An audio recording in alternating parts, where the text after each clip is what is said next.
दोस्तों आज हम बात करने जा रहे हैं एक ऐसे टॉपिक की जो भारत की सैन्य ताकत को न सिर्फ दुनिया के सामने ला रहा है बल्कि पूरी दुनिया को हैरान कर रहा है।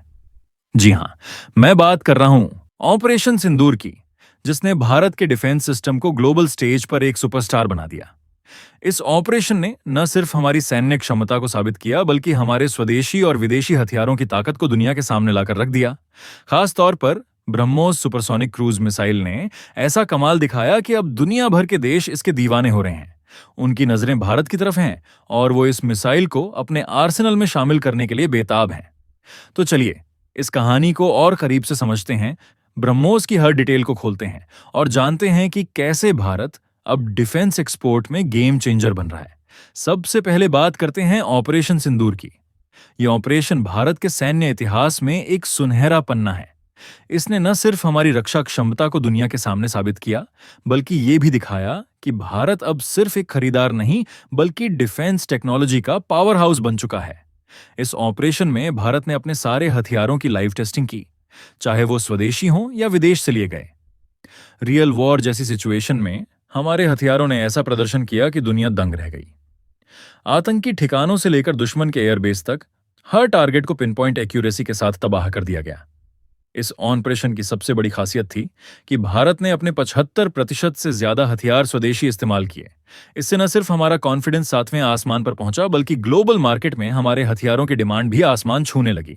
और इस सारी चर्चा का हीरो, या यूं कहें सुपरस्टार, है ब्रह्मोस सुपरसोनिक क्रूज मिसाइल। अब जरा समझते हैं कि आखिर ये ब्रह्मोस है क्या भला। दोस्तों, ब्रह्मोस एक सुपरसोनिक क्रूज मिसाइल है जिसे भारत के defence research and development organisation DRDO और रूस की NPO मशीनोस्ट्रोएनिया ने मिलकर बनाया है। इसका नाम भी बड़ा अनोखा और प्रतीकात्मक है। भारत की ब्रह्मपुत्र नदी और रूस की मॉस्कोवा नदी के नाम से मिलकर बना है। ये मिसाइल अपने आप में एक टेक्नोलॉजिकल मार्वल है। स्पीड है 3 मैक, यानी ध्वनि की गति से 3 गुना तेज। सोचिए, इतनी रफ्तार के दुश्मन को संभलने का मौका ही न मिले। अगर आप इसकी रेंज की बात करें तो शुरुआत में ये 290 किलोमीटर थी, फिर इसे बढ़ाकर 450 किलोमीटर किया गया और अब इसका लेटेस्ट वर्जन 800 किलोमीटर तक मार कर सकता है। यानी भारत अब हजारों किलोमीटर दूर बैठे दुश्मन को भी पलक झपकते ही नेस्तनाबूद कर सकता है। ब्रह्मोस की खासियत सिर्फ इसकी स्पीड और रेंज तक सीमित नहीं है, ये एक फायर एंड फॉरगेट मिसाइल है। इसका मतलब है कि आपने टारगेट लॉक किया, मिसाइल दागी और फिर आराम से चाय की चुस्की लेते हुए देखिए कि कैसे ये दुश्मन के ठिकानों को राख कर देती है। इसकी पिन पॉइंट एक्यूरेसी इतनी जबरदस्त है कि ये 1 मीटर के दायरे में टारगेट को हिट कर सकती है। यानी अगर आपने किसी बंकर, इमारत या किसी खास टारगेट को चुना तो ब्रह्मोस उसे सटीकता से भेद देगी। ब्रह्मोस की सबसे बड़ी ताकत है इसकी कंपैटिबिलिटी। इसे आप किसी भी प्लेटफॉर्म से लॉन्च कर सकते हैं, land to land, sea to sea, sea to land या एयर टू ग्राउंड। चाहे आप इसे फाइटर जेट से लॉन्च करें जैसे कि सुखोई 30 या फिर नेवी शिप से, सबमरीन से या मोबाइल लॉन्चर से, ब्रह्मोस हर हाल में तैयार है। ये बहुमुखी प्रतिभा इसे दुनिया की सबसे घातक मिसाइलों में से एक बनाती है। ऑपरेशन सिंदूर में इसने ऐसा धमाल मचाया कि दुनिया देखती रह गई। आतंकी लॉन्च पैड्स को पहले निशाना बनाया गया और जब पाकिस्तान ने जवाबी हमला शुरू किया तो भारत ने उनके एयरबेस को ही उड़ा दिया। ब्रह्मोस की परफॉर्मेंस रियल वॉर कंडीशंस में टेस्ट हो गई, जिसने इसकी रिलायबिलिटी और लेथैलिटी को और साबित कर दिया। अब सवाल यह है कि ब्रह्मोस की इस धमाकेदार परफॉर्मेंस ने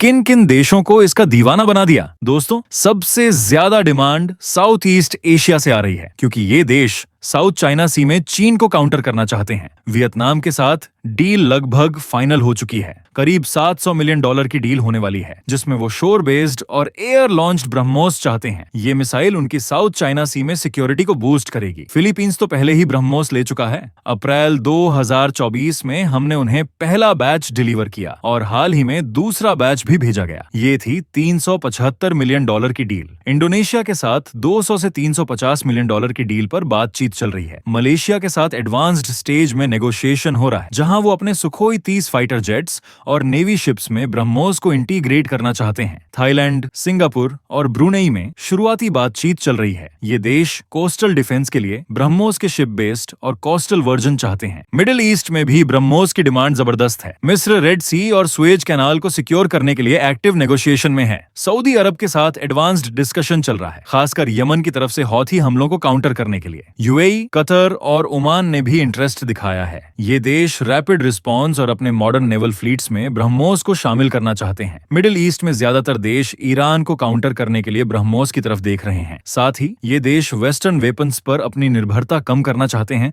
और भारत का ब्रह्मोस उनके लिए एक रिलायबल ऑप्शन बन रहा है। लैटिन अमेरिका में भी ब्रह्मोस की डिमांड बढ़ रही है। ब्राजील, चिली, अर्जेंटीना और वेनेजुएला के साथ बातचीत चल रही है। साउथ अफ्रीका और यूरोप में बल्गेरिया ने भी प्रारंभिक रुचि दिखाई है। बल्गेरिया अपने पुराने सोवियत एरा मिसाइल सिस्टम को अपग्रेड करना चाहता है और ब्रह्मोस उनके लिए एक बेहतरीन ऑप्शन हो सकता है। लेकिन दोस्तों, डिमांड बढ़ना तो ठीक है, लेकिन भारत को अब अपनी प्रोडक्शन कैपेसिटी भी बढ़ानी होगी। हाल ही में लखनऊ में सीएम योगी आदित्यनाथ ने ब्रह्मोस की नई प्रोडक्शन यूनिट का उद्घाटन किया, जहां हर साल 100 से ज्यादा मिसाइल्स बनाई जा सकेंगी। ये भारत के लिए गेम चेंजर साबित होगा, क्योंकि इससे डिलीवरी टाइमलाइंस कम होंगी और एक्सपोर्ट तेज होगा। भारत अब डिफेंस एक्सपो और बायलैटरल समिट्स में ब्रह्मोस को जमकर प्रमोट कर रहा है। छोटे देशों को लाइन ऑफ क्रेडिट ऑफर की जा रही है ताकि वो आसानी से ब्रह्मोस खरीद सकें।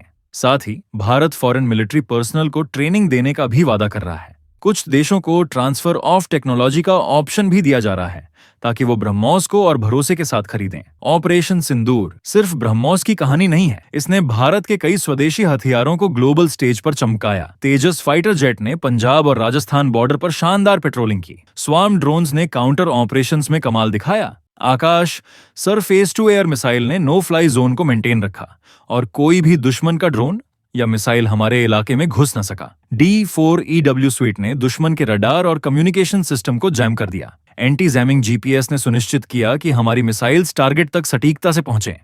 भारत ने इस ऑपरेशन में 75% से ज्यादा स्वदेशी हथियारों का इस्तेमाल किया और यही वजह है कि अब दुनिया भारत के डिफेंस सिस्टम पर भरोसा करने लगी है। दोस्तों, ऑपरेशन सिंदूर और ब्रह्मोस ने भारत को डिफेंस की दुनिया में नई ऊंचाइयों पर पहुंचा दिया। अभी तक चीन और वेस्टर्न कंट्रीज का ग्लोबल साउथ में दबदबा था, लेकिन भारत अब एक रिलायबल ऑल्टरनेटिव बनकर उभर रहा है। खास बात यह कि भारत अपने हथियारों के साथ कोई पॉलिटिकल स्ट्रिंग नहीं जोड़ता। वेस्टर्न देश जैसे अमेरिका अपने हथियारों के साथ कई शर्तें लगाते हैं, कहां इस्तेमाल कर सकते हो, कहां नहीं, और चीन के हथियारों की नाकामी ने भारत के लिए रास्ता और आसान कर दिया है। पाकिस्तान ने ऑपरेशन सिंदूर में चीनी हथियारों का इस्तेमाल किया जो बुरी तरह फेल हो गए। इसके अलावा भारत को डिप्लोमेटिक फायदे भी मिल रहे हैं। साउथ ईस्ट एशिया, अफ्रीका और लैटिन अमेरिका में डिफेंस डील से भारत का इंटरनेशनल इन्फ्लुएंस बढ़ रहा है।